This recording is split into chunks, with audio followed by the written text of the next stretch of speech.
오늘 저는 중국 안후이성 서현 푸엉안촌에서 발생한 한 사건에 대해 이야기하려고 합니다. 여러분은 믿으시겠습니까? 어떤 비극들은 아기에서 시작되는 것이 아니라 방향을 잃은 사랑에서 시작되기도 합니다. 삶 속에서 사람이 압박과 어려움, 외로움과 체면의 문제에 몰리다 보면 원래는 단단해야 할 도덕적 기준이 서서히 휘어지게 됩니다. 그리고 사랑이 더 이상 이성을 지키지 못하게 될 때 사랑과 범죄 사이의 경계는 아주 얇아지고 맙니다. 이제부터 휴이와 함께 이 이야기를 들어주시기 바랍니다. 그리고 이 영상이 처음으로 여러분이 범죄 기록 채널을 방문한 것이라면 좋아요를 눌러주시고 채널 구독으로 응원해 주시면 감사하겠습니다. 2008년 12월 13일 아침, 한 해 농사가 거의 끝나고 수확도 마무리된 시기였습니다. 중국 안후이성 서현 푸엉안촌에서는 많은 주민들이 논밭을 살펴보러 나가고 있었습니다. 그때 후이윈이라는 여인도 들판으로 나갈 준비를 하고 있었습니다. 이 일은 그녀의 일상이었지만 그날은 토요일 아침이라는 점이 조금 달랐습니다.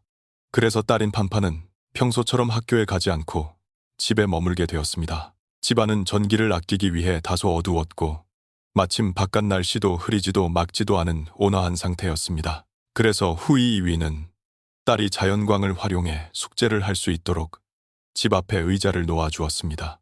그 당시 마을에는 사람들이 오가고 있었고 후이윈이 들판에 다녀오는 데에도 오래 걸리지 않을 것이라고 생각했습니다.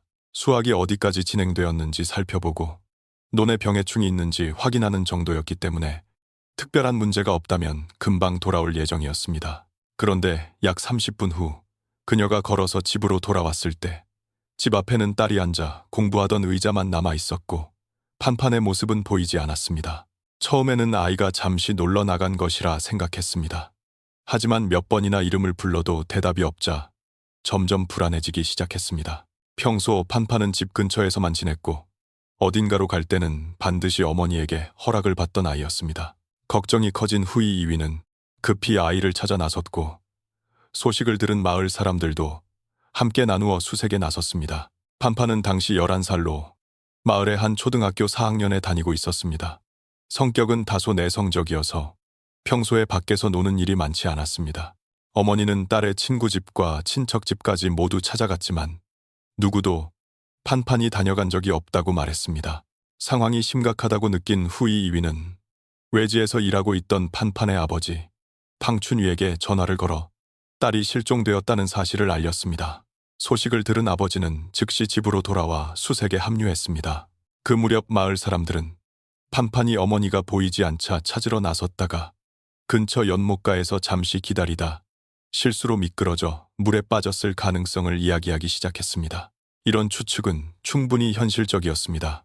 불과 한 달 전에도 근처 집 연못에서 3살짜리 아이가 익사한 일이 있었기 때문에 사람들은 판판에게도 최악의 상황이 벌어졌을까봐 몹시 걱정했습니다. 부모는 마을 사람들의 말이 일리가 있다고 판단해 친척 몇 명을 더 불러 2대의 대형 펌프를 빌렸습니다. 연못의 물을 모두 빼내어 아이를 찾기 위해서였습니다. 2대의 펌프는 12시간 동안 쉬지 않고 물을 퍼냈습니다. 수위가 성인 허리보다 낮은 아직 1미터도 되지 않는 깊이로 내려갔을 때 이는 성인 한 사람이 서 있을 경우 허리 아래까지 차는 높이를 의미합니다. 사람들은 곧바로 연못 바닥의 진흙 속으로 들어가 수색을 시작했습니다. 누군가는 그물을 끌었고 누군가는 물속으로 잠수해 살폈지만 판판은 어디에서도 발견되지 않았습니다. 이미 밤이 깊어졌고 연못 바닥까지 거의 드러난 상태였지만 진흙이 너무 질어서 더 이상 펌프로 퍼낼 수 없었습니다. 그래서 사람들은 연못 처음부터 끝까지 그물을 치고 밤새도록 진흙 속을 헤집으며 찾았습니다. 또한 마을 주변에 있는 4개의 다른 연못까지 모두 수색했지만 여전히 아이의 흔적은 찾을 수 없었습니다. 그리고 다음 날 새벽, 가족은 또 다른 소식을 듣게 됩니다. 그 이야기를 전해준 사람은 판판과 같은 학교에 다니던 마쥔이라는 아이였습니다. 그의 말에 따르면 그날 아침 자신이 판판의 집 앞을 지나가던 중 마침 판판이 2명의 낯선 사람과 함께 있는 모습을 보았다고 합니다. 마쥔은 그 2사람이 마을 사람이 아니라고 말했습니다. 이 마을은 수백 가구 정도밖에 되지 않아 서로 대부분 얼굴을 알고 지내기 때문입니다. 그는 또 그 두 사람이 30살 정도로 보이는 남자 한 명과 여자 한 명이었고 판판의 손을 잡고 마을 밖을 흐르는 강을 따라 북쪽 방향으로 걸어가고 있었다고 증언했습니다. 이런 이야기를 들은 판판의 가족은 딸이 인신매매범에게 납치되었을 가능성이 크다고 생각했습니다. 그리고 2000년대 후반 당시 상황을 떠올려보면 이런 의심은 결코 근거 없는 것이 아니었습니다. 90년대부터 2000년대 초반까지 중국 농촌 지역에서 아동 납치는 새로운 일이 아니었고 이미 심각한 사회 문제로 자리 잡고 있었습니다. 아이를 납치해 다른 곳에 파는 경우도 있었고 부모가 가난이나 자녀 수가 너무 많다는 이유 혹은 딸을 키우고 싶지 않다는 이유로 아이를 남에게 넘기는 경우도 있었습니다. 겉으로는 준다고 말했지만 실제로는 돈을 받고 파는 것이었습니다. 아이를 데려가는 쪽에서는 아이의 어머니나 가족에게 일정한 보상금을 건넸습니다. 그러나 실제로는 자발적으로 아이를 넘기는 경우보다 납치가 훨씬 더 많은 비율을 차지했습니다. 그 당시 인신매매범들은 약간의 말솜씨와 달콤한 말 혹은 사탕이나 과자 같은 작은 선물만으로도 아이를 쉽게 따라오게 만들 수 있었습니다. 아이는 아무 의심 없이 따라가고 그 과정에서 주변의 눈길을 거의 끌지 않았습니다. 그 시절 암시장에서는 여자아이 한 명의 값이 대략 10만 위안에서 20만 위안 사이로 거래되었는데 이는 당시 기준으로 매우 큰 금액이었습니다. 딸이 이런 위험에 처했을지 모른다고 생각하자 판판의 부모는 더 이상 지체하지 않고 곧바로 경찰에 신고했습니다. 신고를 접수한 경찰은 즉시 수사에 착수했습니다. 목격자들의 진술을 다시 정리했고 주민들이 이미 물을 빼며 수색했던 연못들도 다시 한번 꼼꼼히 확인했지만 여전히 아이의 흔적은 발견되지 않았습니다. 동시에 경찰은 여러 팀으로 나뉘어 마을 안에서 추가적인 정보를 수집했고 그 과정에서 또 다른 3명의 아이가 남자 1명과 여자 1명이 판판을 데리고 강 쪽으로 가는 모습을 보았다고 증언했습니다. 하지만 이 진술들 속에는 경찰의 주의를 끄는 한 가지 공통점이 있었습니다. 아이들은 모두 데려갔다기보다는 함께 걸어갔다고 표현했습니다. 즉, 속이거나 억지로 끌고 간 모습이 아니었다는 것입니다. 아이들의 설명에 따르면 판판은 스스로 걸어갔고 묶이거나 안겨 끌려가는 모습도 없었으며 강제로 끌려가는 흔적도 보이지 않았습니다. 판판은 이미 11살이었고 선한 사람과 나쁜 사람을 어느 정도 구분할 수 있는 나이였습니다. 납치 사건에 대해 들어본 적도 있었을 것이고 부모와 가족으로부터 낯선 사람을 따라가서는 안 된다는 말을 여러 번 들었을 가능성도 큽니다.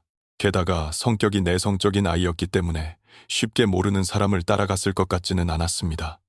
일반적인 아동 납치 사건은 보통 2가지 경우로 나뉩니다. 하나는 아이를 데려가 양자로 키우는 경우이고 다른 하나는 장차 아내로 삼기 위해 데려가는 경우입니다. 그러나 판판의 상황에 이 2가지 경우는 모두 잘 맞지 않았습니다.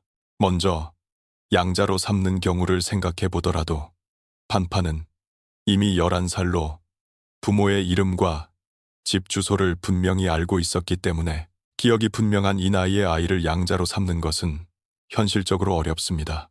2번째 경우인 결혼을 목적으로 데려가는 것 역시 판판은 아직 너무 어린 나이였기 때문에 말이 되지 않았습니다.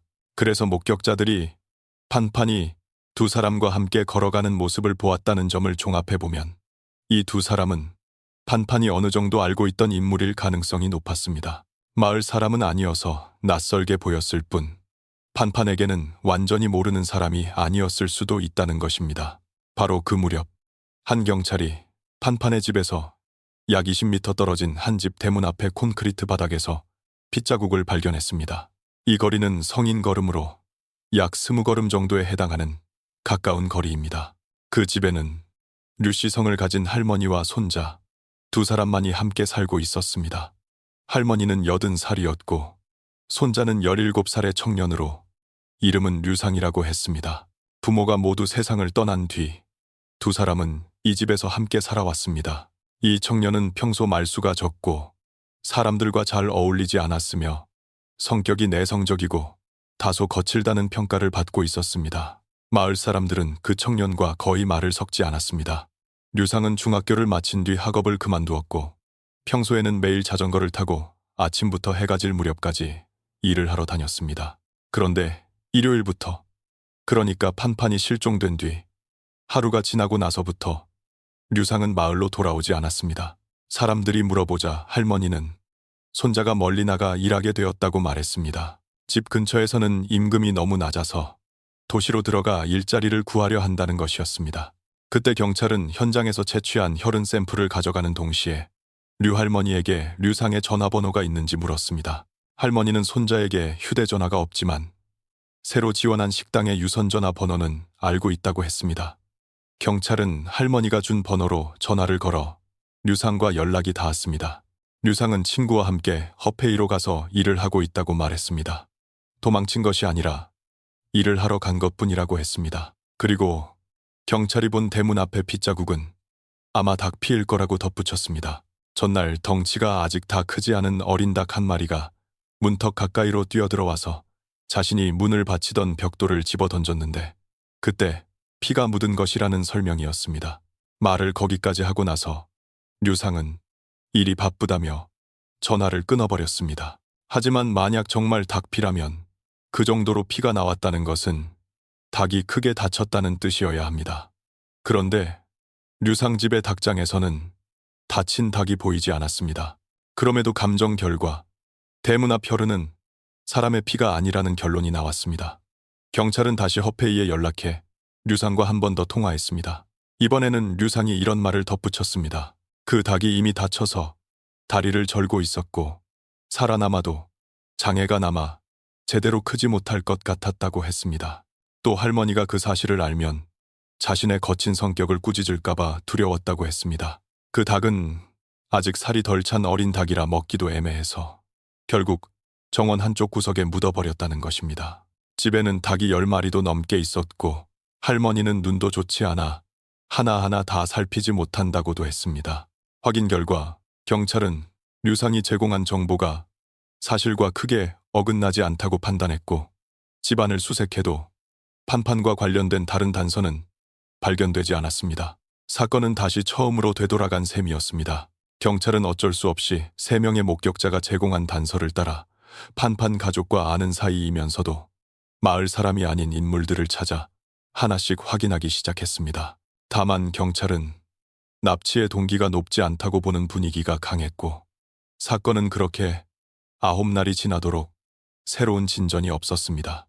그런데 12월 22일 아침 판판의 아버지 방춘이가 종이 한 장을 손에 쥐고 다급히 경찰서로 달려와 신고했습니다. 정확히 말하면 협박장이었습니다. 아버지의 설명에 따르면 그날 아침 문을 열고 밖으로 나오자마자 집 앞 바닥에 종이 한 장이 놓여 있었고 그 위에는 돌 하나가 눌러져 있었다고 합니다. 그는 종이를 주워 확인했고 그 안에는 다음과 같은 손글씨가 적혀 있었습니다. 당신의 딸은 지금 우리 손에 있다. 아이는 건강하니 걱정하지 마라. 12월 13, 15, 20, 2008 위안을 준비해 장, 초등학교, 트엉, 교문에 두어라. 그 다음 샤오디엔 진으로 와서 사람을 데려가라. 팡춘이는 즉시 그 협박장을 경찰에 제출했습니다. 하지만 확인해보니 종이에는 팡춘이의 지문만 남아 있었고 다른 사람의 지문은 발견되지 않았습니다. 아마도 그가 종이를 여러 번 만지며 자세히 확인한 뒤에 경찰서로 가져왔기 때문으로 보였습니다.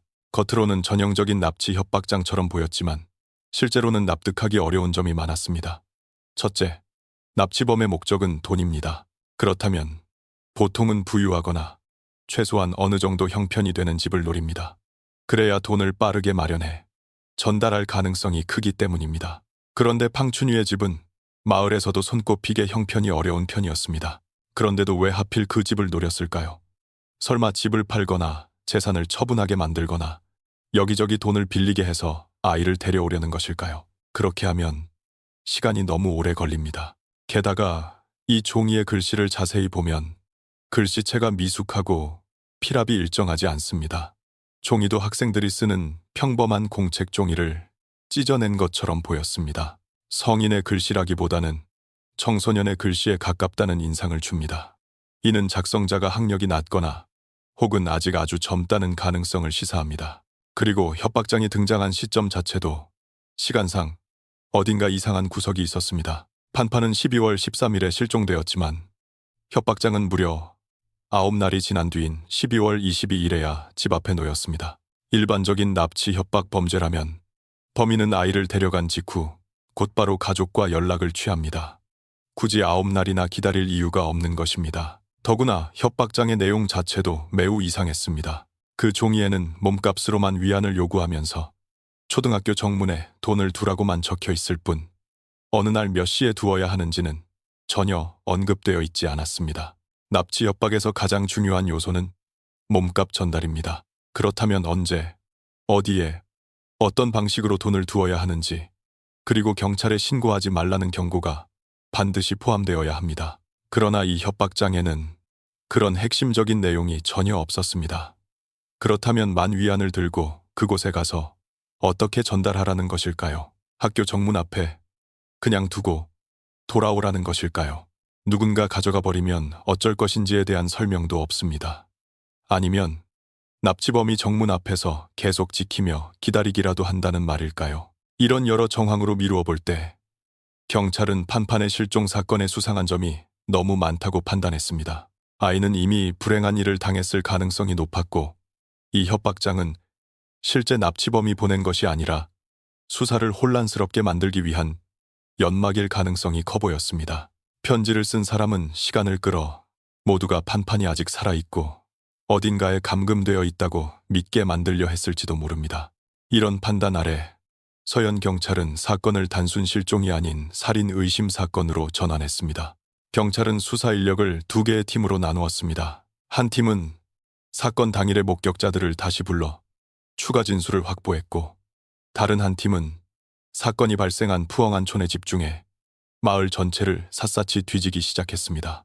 사람이 살지 않는 빈집까지 하나하나 확인했고 쌓여있는 빚집 더미를 헤집고 사람들이 거의 드나들지 않는 외진 풀숲과 공터까지 모두 수색했습니다. 그 과정에서 문이 굳게 닫힌 오래된 빈집 한 채가 발견되었는데 이 집에는 여러 가지 수상한 흔적이 있었습니다. 먼저 현관문 틈 사이에서 작은 핏자국 하나가 발견되었습니다. 문은 이미 오래되어 썩고 약해진 상태였고 혈흔의 모양과 번짐을 보면 피가 튀어 묻은 뒤 부패하고 스펀지처럼 물러진 나무를 따라 서서히 스며든 듯 보였습니다. 핏자국은 이미 말라 있었지만 먼지가 쌓이지 않은 점으로 보아 그리 오래된 흔적은 아니었습니다. 대략 열흘 남짓, 많아야 그보다 조금 지난 정도로 보였습니다. 하지만 이 집은 오래전부터 비어 있었고 내부는 먼지와 습기로 가득 차 있었으며 건물 자체도 심하게 노후된 상태였습니다. 그런 곳에 왜 비교적 최근의 혈흔이 남아 있었을까요? 이것이 사람의 피인지 아니면 동물의 피인지가 문제였습니다. 경찰은 다시 한번 혈액 샘플을 채취해 사람의 피인지 동물의 피인지 확인하기 위해 실험실로 보냈습니다.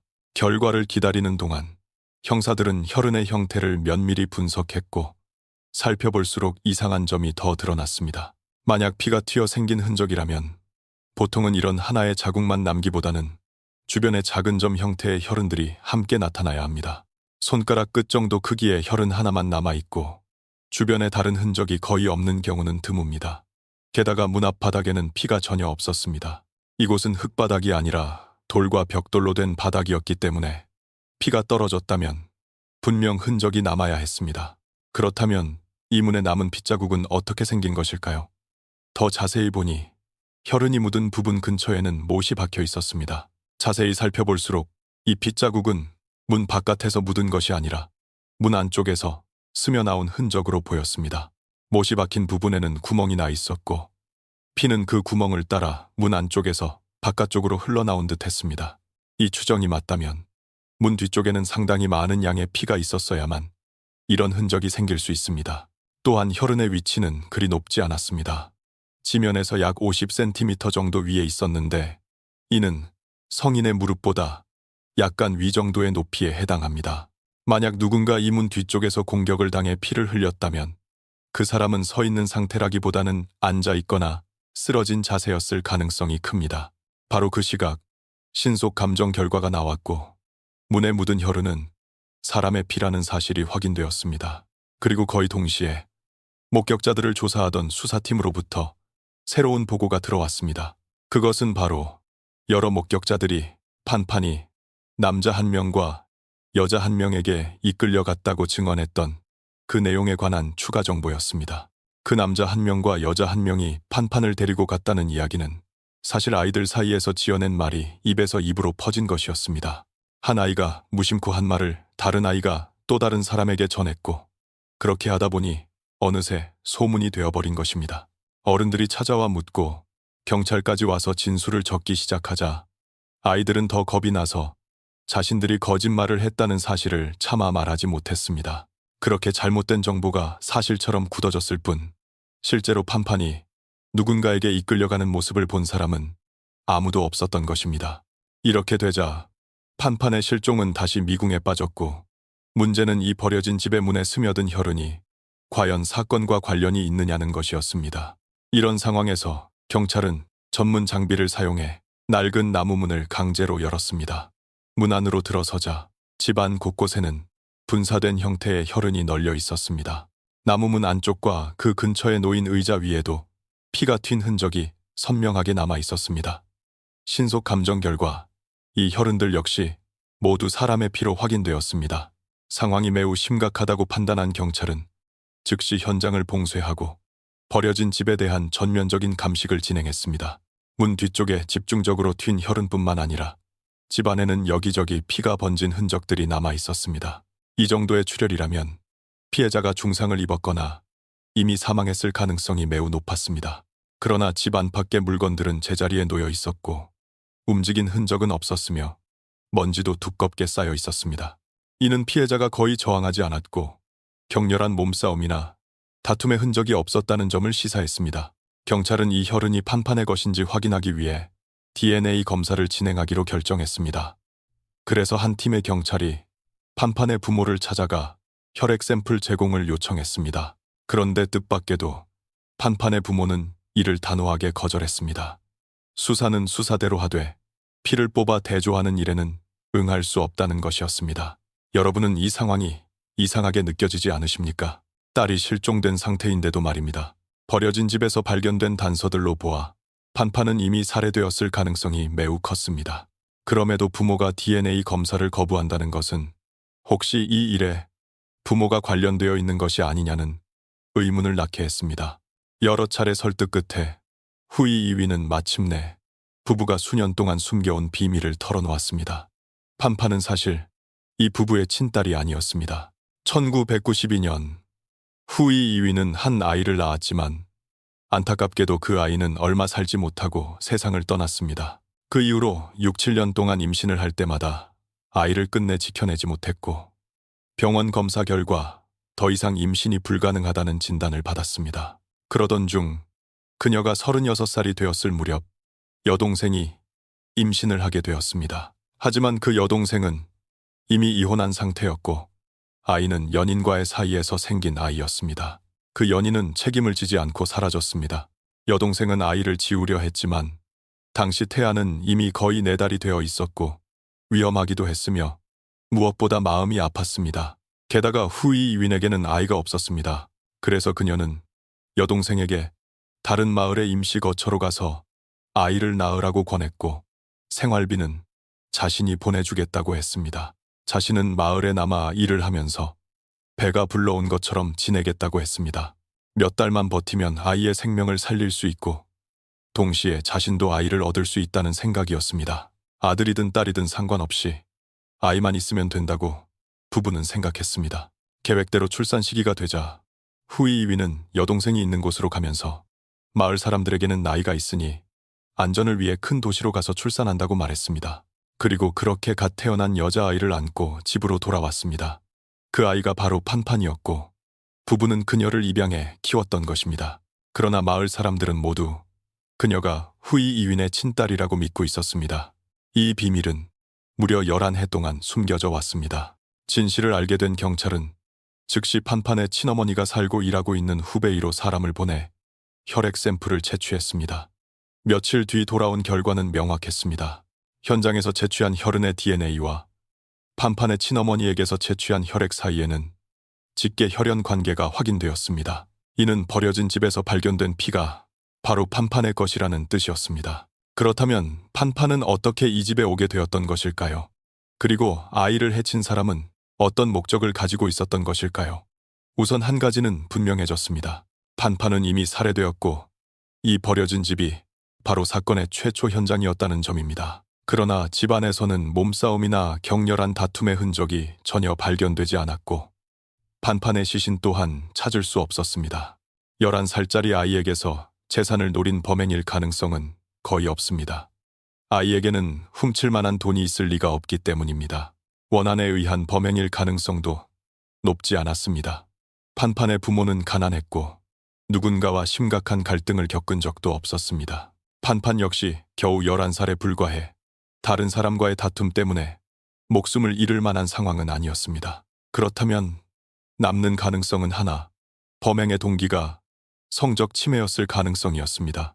범인은 어떤 방식으로든 아이를 이 집으로 유인했을 것입니다. 하지만 가장 중요한 문제는 판판이 이미 살해되었다면 그녀의 시신은 어디에 있느냐는 점이었습니다. 이에 경찰은 버려진 집 전체를 다시 한번 철저히 조사하기로 했습니다.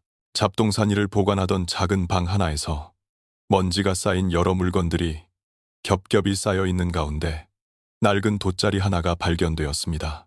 그 돗자리를 걷어 올리자 그 아래에는 비닐천 여러 장이 겹쳐 깔려 있었습니다. 비닐을 다시 들추자 그 밑에서는 이미 말라붙은 피가 잔뜩 묻은 흙과 모래가 드러났습니다. 이 혈흔을 판판의 혈액 샘플과 대조한 결과 두 시료는 일치하는 것으로 확인되었습니다. 경찰은 지금까지 수집된 모든 증거를 토대로 사건의 전개를 다음과 같이 재구성했습니다. 범인은 판판을 꿰어 이 버려진 집 안으로 들어오게 했고 안으로 들어온 뒤 문을 잠갔습니다. 그 순간 판판은 공포에 휩싸여 몸부림치며 도움을 청했고 문 쪽으로 달려가 계속해서 문을 두드렸습니다. 범인은 발각될 것을 두려워해 무거운 물건으로 판판의 머리를 여러 차례 내려쳤고 그로 인해 피가 문에 튀었습니다. 공격을 받은 판판은 바닥에 쓰러졌고 많은 피를 흘렸습니다. 그 시점에서 판판이 이미 사망했는지 아니면 단지 의식을 잃은 상태였는지는 알 수 없습니다. 범인은 아이를 안아 작은 방 안으로 옮긴 뒤 바닥에 내려놓았고 비닐과 돗자리로 덮어 자신의 범행을 감추려 했습니다. 범인이 성적 침해를 저질렀는지 여부, 그리고 판판이 즉시 사망했는지 아니면 중상을 입은 채 방치되어 숨졌는지는 시신을 찾아야만 판단할 수 있었습니다. 하지만 이 집은 굳게 잠겨 있었습니다. 그렇다면 도대체 누가 문을 열고 피해자를 안으로 들인 뒤 다시 문을 잠그고 떠난 것일까요? 이 집은 버려진 집이긴 했지만 주인이 없는 집은 아니었습니다. 단지 주인이 더 이상 살지 않을 뿐이었습니다. 조사 결과 이 집의 소유자는 마을 주민인 핍씨라는 사람이었습니다. 그는 최근 몇 년 동안 인근의 양코모진에서 사업을 하며 그곳에 집을 마련해 마을에는 거의 돌아오지 않았고 이 집은 줄곧 밖에서 잠긴 채로 방치되어 있었습니다. 그렇다면 칩칩씨가 범인일까요? 이 이름이 나오자 판판의 아버지는 그럴 리 없다고 단언했습니다. 두 집은 예전부터 이웃이었고 관계도 매우 좋았다는 것입니다. 게다가 여계씨는 평소 온순하고 성실한 사람으로 알려져 있었고 이상한 소문이나 문제를 일으킨 적도 없었습니다. 그런 사람이 이런 변태적인 범행을 저질렀을 리 없다고 부모는 믿지 않았습니다. 그때 판판의 어머니인 후이 이위는 갑자기 한 가지 일을 떠올렸고 그 사실을 경찰에게 털어놓았습니다. 딸이 실종된 그날, 그녀는 마을에서 그름씨의 아들을 본 적이 있다는 것입니다. 그 청년의 이름은 후짜주였습니다. 당시에는 아이를 찾느라 정신이 없고 마음이 너무 혼란스러워 깊이 생각하지 못했습니다. 다만 돛자주가 그 낡은 집 근처에 서 있던 모습이 기억난다고 했습니다. 후이 이윈이 초조하게 마을을 오가며 아이를 찾고 있을 때 그짜주는 그녀에게 무엇을 찾고 있느냐고 물었다고 합니다. 그녀는 딸을 찾고 있다고 대답했고 숫자주는 고개를 끄덕인 뒤 자리를 떠났습니다. 그 당시에는 주변 이웃들도 모두 같은 질문을 했기 때문에 후이 이위는 이 장면을 전혀 이상하게 여기지 않았습니다. 그러나 지금에 와서 보면 말 한마디 자체는 평범했지만 그가 그 시간에 그 장소에 있었다는 사실은 매우 수상한 점으로 남았습니다. 그렇다면 왜 그는 하필 판판이 실종된 바로 그 시간에 그곳에 있었던 것일까요? 이 점에 주목한 경찰은 곧바로 후이윈이 언급한 그 청소년의 신원을 확인했습니다. 타자주는 당시 16살로 중학교를 끝내기도 전에 학교를 그만둔 상태였습니다. 현재는 학교에 다니지도 않았고 안정적인 직업도 없었으며 집에 거의 들어오지 않고 밖을 떠돌아다니는 생활을 하고 있었습니다. 경찰은 곧바로 그를 경찰서로 소환해 조사를 진행했습니다. 조사실에 앉은 부짜주는 전혀 당황하거나 불안해하는 기색이 없었고 오히려 매우 담담해 보였습니다. 하지만 그는 아직 미성년자였고 심리적으로도 성숙하지 않았습니다. 경찰은 그리 오랜 시간이 지나지 않아 우일자주로부터 모든 사실을 자백받았습니다. 그는 판판을 살해한 사람이 바로 자신이라고 인정했습니다. 이제부터는 그짜주가 어떤 이유로 어떤 과정을 거쳐 범행을 저질렀는지에 대해 이야기해 보겠습니다. 사건이 발생한 그날 아침, 우짜주는 현재 거주하던 양패모진에서 마을에 있는 버려진 집으로 향했습니다. 예전에 그 집에 두고 온 오래된 라디오가 있는지 확인해 보려던 것이었습니다. 오래전에 잃어버린 줄 알았는데 문득 생각이 났다고 했습니다. 마을 길을 걷다 옛 이웃집 앞을 지날 때 그는 판판이 혼자 집 앞에 앉아 숙제를 하고 있는 모습을 보았습니다. 그 순간 그의 머릿속에 나쁜 생각이 떠올랐다고 했습니다. 경찰이 왜 그런 생각을 했느냐고 묻자 판판은 겨우 11살의 아이였는데도 말입니다. 따짜주는 집에서 음란물을 너무 많이 봤기 때문이라고 답했습니다. 집에 그런 영상이 담긴 디스크가 몇 장 있었고 반복해서 보다 보니 머릿속에 계속 그런 생각만 떠올랐다는 것입니다. 그는 판판을 선택한 이유에 대해 나이가 어리면 통제하기 쉬울 것 같았다고 말했습니다. 더 나이가 많은 사람을 상대로는 자신이 제압할 자신이 없었고 자신의 체구도 또래에 비해 크지 않았기 때문이라고 했습니다. 그는 범행을 실행하기 위해 판판에게 함께 버려진 집 안으로 들어가 라디오를 찾자고 제안했습니다. 라디오가 높은 선반 위에 있을 수 있으니 손이 닿지 않으면 자신이 판판을 들어 올려주겠다고 말했습니다. 혼자서는 꺼내기 힘들다는 이유였습니다. 부짜주는 예전 이웃이었고 가족과도 얼굴을 알고 지내던 사람이었기 때문에 판판은 그의 말을 의심하지 않고 집 안으로 들어갔습니다. 두 사람이 집 안에 들어가자마자 워짜주는 재빨리 문을 잠갔습니다. 그제서야 판판은 위험을 느꼈지만 이미 밖으로 나갈 수 없었습니다. 그녀는 문을 두드리며 계속해서 도움을 외쳤고 혹시 길을 지나던 누군가가 소리를 듣고 구해주기를 바랐습니다. 이 행동은 핀자주를 극도로 불안하게 만들었습니다. 다른 사람이 소리를 듣고 들이닥칠까 두려웠던 그는 바닥에 있던 벽돌 하나를 집어들고 판판의 머리와 목덜미를 향해 연달아 세게 내려쳤습니다. 그 결과 피가 문과 주변의 탁자, 의자, 위로, 사방에 튀었습니다. 판판은 그 자리에서 쓰러졌습니다. 그때 판판은 아직 숨이 붙어 있었고 호흡은 매우 약한 상태였습니다. 이후 그는 안쪽 방으로 들어가 이불 하나를 가져와 판판을 그 위에 올려놓고 끌듯이 작은 방 안으로 옮겼습니다. 아이가 아직 죽지 않았다는 것을 확인한 그는 바닥에 이불을 깔고 판판의 바지를 벗기며 범행을 저지르려 했습니다. 그러나 판판의 머리카락과 얼굴이 피로 범벅이 되어 있고 눈이 크게 떠진 모습이 너무 무섭게 느껴졌다고 합니다. 아이가 곧 죽을 것처럼 보이자 그는 겁이 나 더 이상 행동하지 못했고 그대로 판판을 방에 남겨둔 채 담을 넘어 도망쳤습니다. 그 과정에서 꿔짜주는 아이를 찾고 있던 판판의 어머니와 마주쳤습니다. 그날 그는 어두운 색 옷을 입고 있었기 때문에 옷에 튄 피가 눈에 잘 띄지 않았습니다. 게다가 판판의 어머니 역시 너무 급하고 정신이 없었던 탓에 우짜주의 모습에서 특별히 수상한 점을 알아차리지 못했습니다. 그런데 여기서 뭔가 이상하지 않습니까? 그짜주는 판판을 작은 방으로 끌고 가 그곳에 시신을 두고 담을 넘어 도망쳤다고 진술했습니다. 하지만 경찰이 현장을 감식했을 때 그 집에서는 판판의 시신이 발견되지 않았고 혈흔만 남아 있었습니다. 그렇다면 피해자의 시신은 지금 어디에 있는 것일까요? 혹시 허짜주가 아직 말하지 않은 다른 사실이 있는 것은 아닐까요? 이 문제에 대해 아무리 추궁해도 와짜주는 판판의 시신이 어디에 있는지 자신도 모른다고 말했습니다. 그리고 그의 태도와 답변을 종합해 볼 때 경찰 역시 그가 거짓말을 하고 있다고는 판단하지 않았습니다.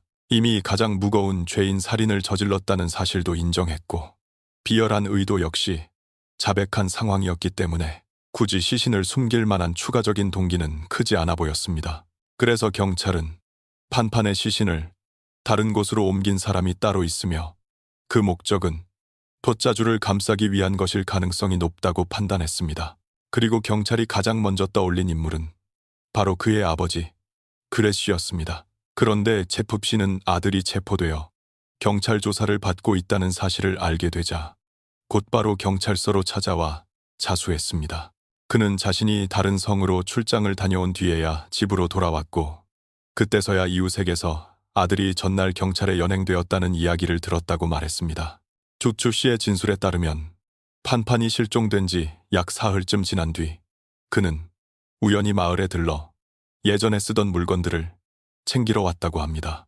그 과정에서 판판이 실종되었다는 소식을 듣고 그는 판판의 부모 집에 들러 잠시 이야기를 나누며 위로를 건넸습니다. 그 후에야 자신의 오래된 집으로 돌아갔다고 했습니다. 집 안으로 들어가 안쪽의 작은 방으로 향했을 때 그는 그곳에서 판판의 시신을 발견했습니다. 그 순간 챕챕 씨는 말 그대로 그 자리에 얼어붙었다고 했습니다. 온 마을이 찾고 있던 실종된 아이의 시신이 하필이면 자신의 집안에 놓여 있었기 때문입니다. 하지만 잠시 후 정신을 가다듬고 시신의 상태를 살펴보던 그는 아이의 하반신에 옷이 없는 것을 보고 곧바로 자신의 아들을 떠올렸다고 했습니다. 다른 사람이 이런 짓을 벌여 그의 집에 시신을 둘 리는 없었고 집 문을 열고 다시 잠글 수 있는 사람은 열쇠를 가진 아들뿐이었기 때문입니다. 그룹 씨는 경찰에 신고해야 할지 심각하게 고민했다고 했습니다. 하지만 결국 그는 이미 아이는 죽었고 되돌릴 수 없는 상황이라고 생각했습니다.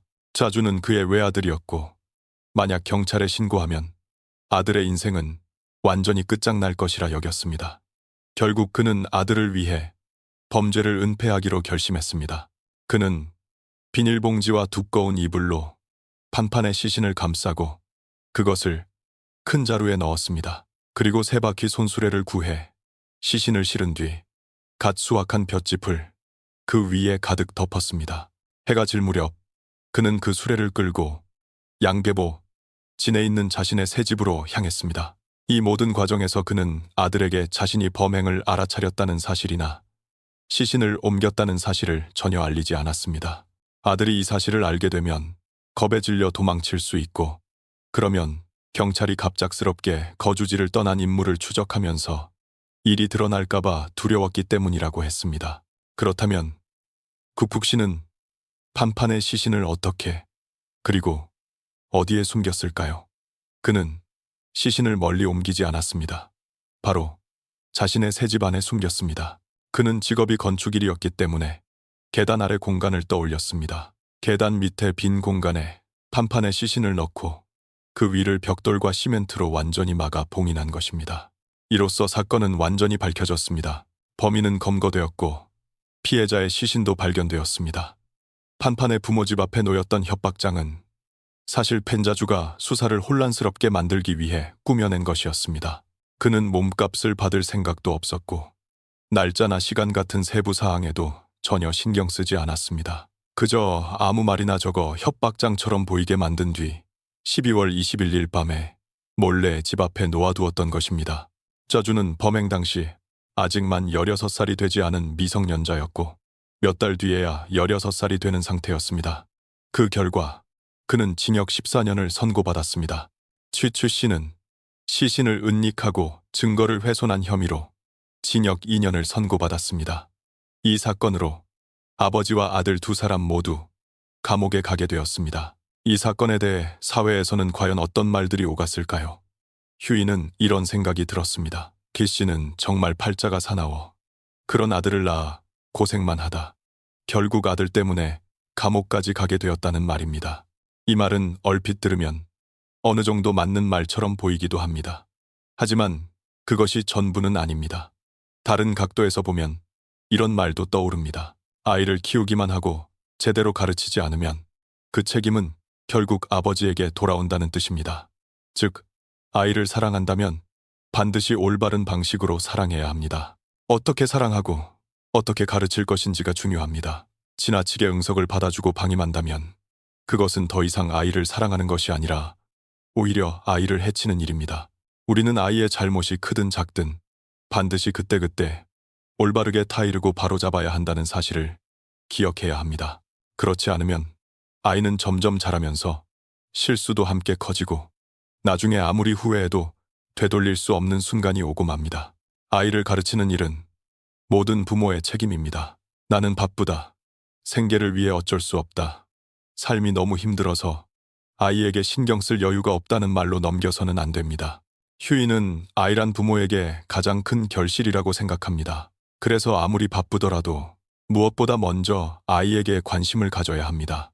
일이 아무리 힘들고 부담이 크고 삶이 지치게 몰아붙이더라도 반드시 아이를 위해 시간과 마음을 써야 합니다. 최소한 아이의 학업 상태, 생각과 가치관, 생활 습관 정도는 알고 있어야 합니다. 실제로 우리 주변에는 매우 힘든 환경에서 자라는 아이들도 있습니다. 부모가 멀리 떨어져 살고 부족한 것이 많고 학교에서 괴롭힘을 당하고 끼니조차 제대로 먹지 못하며 충분한 보살핌을 받지 못해도 여전히 훌륭하게 자라고 바르게 성장하는 아이들이 있습니다. 그들은 성공할 뿐만 아니라 사람됨도 참 바르게 자랍니다. 그렇다면 이런 아이들은 모두 타고난 재능이 뛰어나고 외부 환경의 부정적인 영향과 자신의 불안한 감정까지도 스스로 떨쳐낼 만큼 강한 지성과 의지를 지닌 존재들이기 때문일까요? 그렇게 말한다면 그것은 일부만 맞는 이야기일 뿐 전부는 아닙니다. 왜 그렇게 말하는지 휴이가 한 가지 이야기를 들려드리겠습니다. 중국 허베이성에는 충중왕이라는 가난한 청년이 있었습니다. 그는 1999년에 태어났습니다. 아버지는 정신질환을 앓고 있었고 어머니는 두 다리가 마비된 상태였습니다. 이런 환경 속에서도 그는 높은 점수로 칭화대학교에 합격했습니다. 점수는 684점이었습니다. 대학에 다니는 동안 그는 여러 차례 칭화대학교 장학금을 받았고 사회적으로도 큰 영향을 미친 인물로 평가되어 중국의 자리부수 대학생 중 한 명으로 선정되기까지 했습니다. 지금 그는 안정되고 좋은 삶을 살고 있습니다. 이 이야기의 제목만 보면 그는 타고난 지능이 뛰어나고 극단적으로 힘든 환경을 이겨낸 비범한 노력의 상징처럼 보입니다. 하지만 그의 부모는 정말로 단순한 짐이기만 했을까요? 아버지는 정신질환자이고 어머니는 하반신이 마비된 사람이라는 설명만으로 그의 삶을 모두 비극이라 할 수 있을까요? 그렇지 않습니다. 조금 더 자세히 들여다보면 또 다른 사실들이 보입니다. 충중왕은 어린 시절 선천성 심장병을 앓고 있었고 늘 창백하고 허약한 상태였습니다. 6살이 되었을 때 병세가 급격히 악화되어 응급수술을 하지 않으면 생명을 유지할 수 없는 상황에 이르렀습니다. 당시 수술 비용은 4만 위안이었는데 이는 현재 환율 기준으로 약 1억 5천만 원 정도에 해당하는 큰 금액입니다. 그러나 수술이 이루어진 해는 2005년이었고 그 시절 4만 위안은 가난한 가정에 있어 상상하기 어려운 거액이었습니다. 게다가 아버지는 정신질환을 앓고 있었고 어머니는 선천성 척추 이상으로 인해 하반신이 마비되어 두 다리를 절단한 상태였으며 이동할 때는 항상 휠체어에 의지해야 했습니다. 이런 상황을 본 마을 사람들 중에는 아이를 살릴 수 없을 것이라며 희망을 버리라고 조언하는 이들도 많았습니다. 하지만 그의 어머니는 결코 포기하지 않았습니다. 그녀는 휠체어에 앉은 채 두 손으로 바퀴를 밀어가며 지인과 친척 집을 하나하나 찾아다니며 아이를 살릴 돈을 빌렸습니다. 결국 필요한 돈을 모두 마련했고 수술은 성공적으로 끝났습니다. 그 빚 때문에 가족은 오랫동안 궁핍한 생활을 해야 했지만 어머니는 하루 종일 일하며 버텼습니다. 멀쩡한 두 손으로 바느질과 자수를 하며 빌린 돈을 한 사람씩 빠짐없이 모두 갚아 나갔습니다. 어머니가 너무 힘들어하는 것을 본 충중왕은 학교 수업이 끝난 뒤 몰래 폐품을 주워 팔며 돈을 보탰습니다. 그리고 충중왕이 10살이 되었을 무렵 마침내 빚을 모두 갚았지만 그때 어머니는 과로로 인한 만성 영양실조와 빈혈에 시달리게 되었습니다. 하지만 그때 집에는 한 푼의 돈도 남아있지 않았습니다. 지난 몇 년 동안 벌어들인 돈은 모두 그때의 빚을 갚는 데 써버렸기 때문입니다. 이 순간 충중왕은 과거의 어머니와 같은 처지가 되었습니다. 다만 그는 이제 막 10살이 된 아이였을 뿐이었습니다. 그는 병원에 입원한 어머니의 치료비를 마련하기 위해 집집마다 찾아다니며 돈을 빌렸습니다. 그 뒤로도 며칠 동안 충중왕은 학교를 잠시 쉬고 병원에서 어머니를 간호해야 했고 먹고 살기 위해 시장에서 사람들이 버리고 간 채소를 주워 연명하기도 했습니다. 몇 년이 지나 충중왕은 우수한 성적으로 고등학교에 진학했습니다. 집에서 멀리 떨어진 학교였지만 그는 매주 빠짐없이 부모에게 편지를 써보냈습니다. 이후 그는 전국 수학 물리 경시대회에서 2등상을, 전국 생물 경시대회에서는 3등상을 받았습니다. 2017년 충중왕은 졸업과 동시에 684점이라는 높은 점수로 창저우시에서 최고의 이공계 우수학생으로 선정되었습니다. 2021년 대학을 졸업한 뒤에는 곧바로 박사과정에 추천 선발되었습니다. 중국 언론 보도에 따르면 어머니가 중병으로 입원해 있던 시기에 충중왕은 박사과정 직행을 위한 면접을 치러야 했기 때문에 병문안을 가지 못했다고 합니다. 그때 충중왕의 어머니는 아들이 박사과정 면접에 합격했다는 기쁜 소식을 듣고 48살의 나이로 세상을 떠났습니다. 충중왕의 인생 이야기는 마치 감동적인 한 편의 영화처럼 느껴지지 않습니까? 어쩌면 영화보다 더 극적일지도 모릅니다. 왜냐하면 이 이야기는 모두 실제로 일어난 일이기 때문입니다. 우리는 충중왕의 가정이 경제적으로는 매우 어려웠지만 어린 시절부터 그의 마음과 인성은 매우 건강하게 길러졌다는 사실을 볼 수 있습니다. 그는 어머니가 아버지에게 끝까지 헌신하는 모습을 지켜보았고 신체적으로 불편한 어머니가 결코 포기하지 않고 아들을 살리기 위해 끊임없이 노력하는 모습을 보며 자랐습니다. 어떤 상황에서도 물러서지 않고 가족을 짊어지며 책임감 있게 살아가고 빚을 한 푼 한 푼 갚아나가며 신의를 지키고 역경 속에서도 낙관을 잃지 않는 태도 말입니다. 바로 이런 모습들이 충중왕의 의지와 마음을 단단하고도 빛나게 키워주었습니다. 베트남에도 어려운 환경에서 출발했지만 크게 성공한 사람들이 많이 있습니다. 휴이는 믿습니다. 어떤 역경 속에서든 수많은 시련과 어려움을 훌륭하게 이겨낸 사람들은 분명히 마음과 인성이 제대로 길러진 경험을 가지고 있다는 것을 말입니다. 가장 좋은 것은 부모의 보살핌이지만 그것이 어렵다면 조부모나 주변 사람들 역시 아이의 마음과 의지를 키우는데 중요한 역할을 하게 됩니다. 아이에게 어느 정도의 자질이 필요하다는 점은 사실이지만 주변 환경과 사람들의 영향이 전혀 없다고는 결코 말할 수 없습니다. 다시 이 사건으로 돌아와 보겠습니다. 청소년 교육은 학교와 사회의 책임도 크지만 무엇보다도 가정교육의 영향이 가장 크고 어쩌면 가장 중요하다고 할 수 있습니다. 희자주는 어린 나이에 학교를 그만두었고 그 순간부터 교육의 책임은 거의 전적으로 가정에 놓이게 되었습니다. 자주와 그의 아버지 사이의 이야기는 공범 관계라기보다는 자식을 지키려는 아버지의 본능이 도덕과 옳고 그름을 넘어선 비극에 가깝습니다. 아들이 살인을 저질렀다는 사실을 알게 되었을 때 굽굽 씨가 떠올린 것은 오직 하나였습니다.